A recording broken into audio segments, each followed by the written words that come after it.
Right, guess who's here? Mrs. Emigrate has turned up, finally. So, I've been here a month today, actually, I think, or yesterday. Yeah. Anyway, I've been here a month, and you have been here 2 weeks. 2 weeks now. So, like you said, I think before we left, we would change the backdrop. We have a little bit. We've not got the boring living room anymore. No, we have got some new pets. Do you want to show Let them? me just spin you around into, I think, don't get too close. But that, there's a few, I think they're called golden orbs. Yeah. So they're good for the outside because obviously you can see they're eating all the flies, which is good for us. We don't want flies, but yeah, we're happy that they stay out there and don't move, which is good, especially for you. You're not a fan of spiders, and no. I think they'd make quite a pop if you squeeze them. I swear they're like growing in numbers and size. I think word's getting out that we got some flies, so I think everyone's turned up for some. Anyway, enough of spider talk. So yeah, here we are. This is our rental property. We're in there for 6 months. So yeah, this is our little starter place. So if you look at our last video, you will see what I had to go through while Mrs. Emigrate was stuck back in England, getting stressed sorting the dog out. So yeah, here we are. Let me just swing you around. So here's our, like, the front bit, I guess. A lot more different bird noises and animal noises. Got to get used to. But yeah, we just had a rainstorm last night and a nice thunder and lightning event. So yeah, so what have we been doing? So let's rewind back to before I came out and the whole dog drama. Did we not cover that? I didn't cover that, did I? No, it's just happening, I think, wasn't it? Yeah. So what do we do? I'm getting dripped on. Okay, we'll get out of the way then. Let's get back to our nice little area. What did we have? We had the blood problems, didn't we?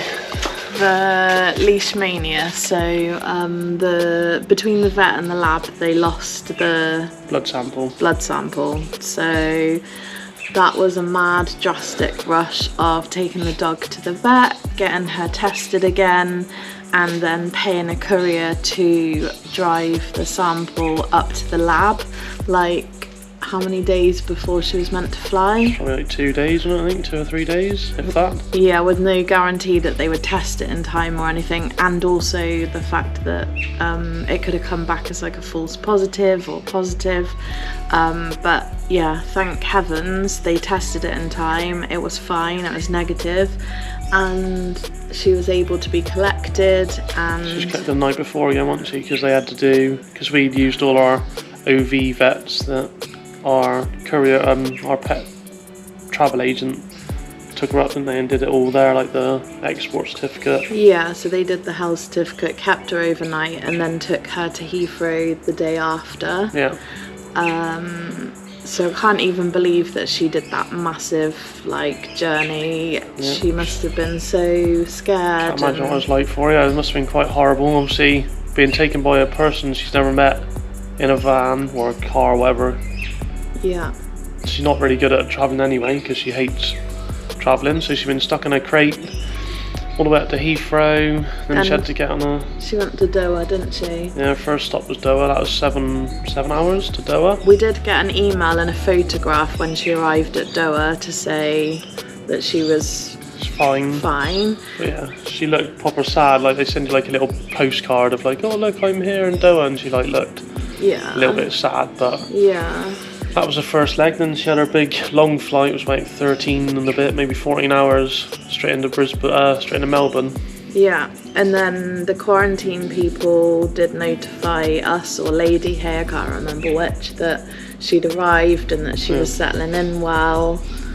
No photo though. They can't do photos because they're so busy. It's biosecurity or something. I don't know, some excuse, but yeah. Don't know how hard it is to take a photo and just send it to you. You know, to reassure a pet owner they've just spent loads of money to make sure their dog's looked after. It's a bit frustrating, but we've got about 2 weeks. Maybe less than 2 weeks. 2 weeks today, isn't it? Yeah, she flies again 2 weeks today. Oh, right, yeah, okay. But they did email us a few days ago to say that she's not eating as much as they would like her to, and is there anything that we can do or suggest? This is unlike her. This dog will eat anything that, you know, resembles food. So yeah, she has her little hunger strikes when we go on holiday. Yeah, she does. So the little diva, we've had to order her a roast chicken. DoorDashed, yeah. DoorDash, which is like Uber Eats. Half a chicken, not just, you know, nothing rubbish. So. And now we're waiting for quarantine to tell us whether or not, one, they received it, and two, whether she ate it. Also, I'd sent a bone because she's like a massive chewer. She loves chewing, so she's always got new bones at home. Sent her a bone, obviously not a proper bone. Not a proper bone, a plastic, like not plastic, but you know, a bone that she can chew on. Yeah. That's not a real bone. And yeah, sent it obviously from this country because that's a big thing as well. You can't send food from the UK to quarantine, for example. So yeah, sent it from the post office, emailed quarantine. They were like, oh, we haven't received it yet, but by the way, it's a biohazard, so she can't have it anyway. I think they thought it was a real bone. I don't know whether or not. Yeah, they said it was health and safety. Someone else said it was biohazard, so I don't know if it's because they can't watch her chewing on it, or I don't know, but... So yeah, hopefully she's had her half a chicken and enjoyed that. Might entice her to eat her food again, but... Yeah. She was a bit porky anyway, but yeah. Maybe she's like a lean athlete when she comes out. She's been doing press-ups and stuff in her cell. So that was the whole dog thing. Yep. And then the dog's arrived. You've arrived. Youngest has arrived. Yeah. Youngest has started school. Eldest has got like numerous 4 new part-time jobs. You've started work. Yeah, I've been 2 weeks into my job, so that's alright. Taking a bit of time to get used to that, but it's weird. Like you still kind of feel like you're on holiday, thinking, why am I getting up at like 4:30 in the morning? But apparently they get up earlier than that here, so I'm not looking forward to that. But yeah, I still feel like I should be on holiday. Like, oh, I'll just go and explore there, but obviously got to go to work. And by the time I get home at like 3:30 on a good day. You've then got like an hour and a half to get things done in the shops because they like to shut at 5 o'clock. So it's a bit of a change in lifestyle, isn't it? It's getting used to that, getting used to the getting up early, going to bed early. Yeah, I just been to like one bloke at work and he goes to bed at like 7:30. I'm like, 7:30? I'm just like, just had dinner or something by then. But yeah, anyway. So yeah, we're here. We've got some more furniture. We're showing you indoors and a little bit of what we've got. I think you've seen the robot, and it gets a lot of comments. People like the robot. We've purchased a car. Yeah, we've now got you a car. So Mrs. Emigrate has done her first drive this morning on the roads. Yeah. That went well. We didn't crash, so that was always a bonus. Yeah, so that was a bit odd how you buy cars over here and sell them and. Anyway, I'll do another video on that separately. We changed our driving licences. Yeah, so yeah, we're all fully Aussie driving licence, got a car insurance. Roadside assistance. Yeah, I'm still looking out for a car. I want obviously something a little bit bigger. I've still got the hire car for another week before that goes back. This is the second hire car of mine, so it'd be 6 weeks of car hire we would have had. Yeah, it's quite expensive, isn't it? Yeah, and then you've got to drive all the way back. We chose to drive it back to near Brisbane airport, so that's like a 40-50 minute drive anyway. Yeah. What else have we done? We've done lots of like weekly shops. You bought your item that you've been wanting for a really long time yesterday. So normally when we're on holiday, you just got to lug around like a towel and stuff to go to the beach. But when we used to go to America, you used to see them with their little beach wagons, they're called. You know, like the little trolleys, you load everything up, like the cooler and all that stuff. Well, finally got one. Went to Anaconda, which is like an outdoory, every kind of activity you can imagine shop. Bit like go outdoors. Yeah, but it's amazing. You got like every fishing rod in the world, every like thing for your trucks, yeah, surf stuff. It's amazing. You like literally be bankrupt in like about 30 minutes, I think.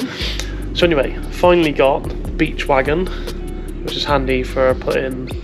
We bought a cooler as well, nice cooler. So we were going to do a beach day today, but bit cloudy at the moment. So yeah, got a beach wagon, a cooler, and we've got some fold-up chairs. So literally, be lugging that across the beach instead of trying to carry everything at once. Normally, when you're on holiday, you don't have a wagon. Yeah. So yeah, we're Ozzed up, as they say, gone full Aussie. What else have you done? I start work next week. Yeah, you got. Yep, she goes to work.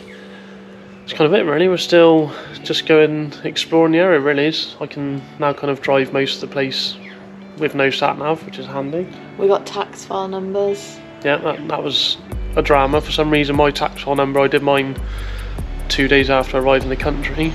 Then I got it sent to a friend's address. They'd never received it, so I applied again after waiting like probably 2 weeks. And now I've had two appear. Obviously the same number, but they've sent the letter to me twice. Don't know what. Setting up superannuation. I found a hairdresser and a new lash tech. You know, the important things. Gotta have it done over here. So yeah, that's kind of where we're at the moment. Yeah, we're still settling in. Obviously, we've got to be out of this place. We've only got a 6-month lease on this one, because I think they're selling it. Just spin you around. They're just obviously where that fence was there.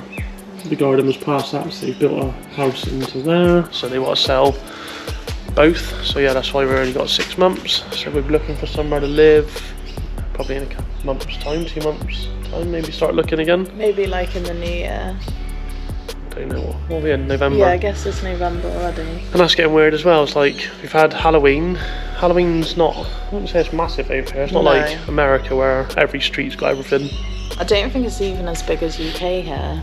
No, we had like a couple of trick-or-treaters, didn't you? But yeah, not a lot of people do it. Let's talk about flying cockroaches. Oh yeah, I think, so I don't know if whoever had the house has had it already sprayed, but yeah, cockroaches were a thing, like little ones, not the proper big on weapons, but these are little ones. I mean, that fly and bang on the window. We were like sat watching telly, it's like, who keeps knocking on the glass? And obviously these stupid things see a light on and they want to try and join in on the party, but they're disgusting. Yeah, so I think, well, I kind of like wake up every morning and there's like someone's thrown a load of dead cockroaches on the floor. You got a bug on your shoulder. Get used to that, get bugs everywhere. So yeah, flying cockroaches are not as big as normal ones, but they like to fly and thump your window, so yeah. Top tip for you, if you hear anyone knocking on the window, it's normally a cockroach. Yeah, getting used to the bugs. The birds are pretty. You've got a lot of lorikeets and stuff like that. And yeah. It's weird seeing like cockatiels flying around just like aimlessly, because normally we used to see them at like safari parks and stuff like that. And oh, look at the cockatiels and all that stuff. And they're just like flying around normal. In your garden? Yeah. Yeah, so that's where we're at the moment.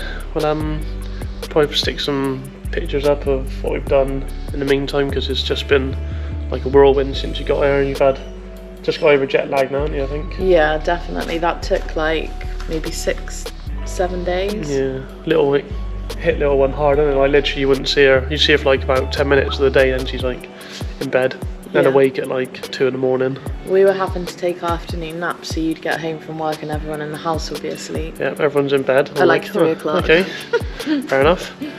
So yeah, that's where we're to. And we'll start doing more videos again. Obviously it's been quite a whirlwind, as you can imagine, getting everything done. So yeah, as usual.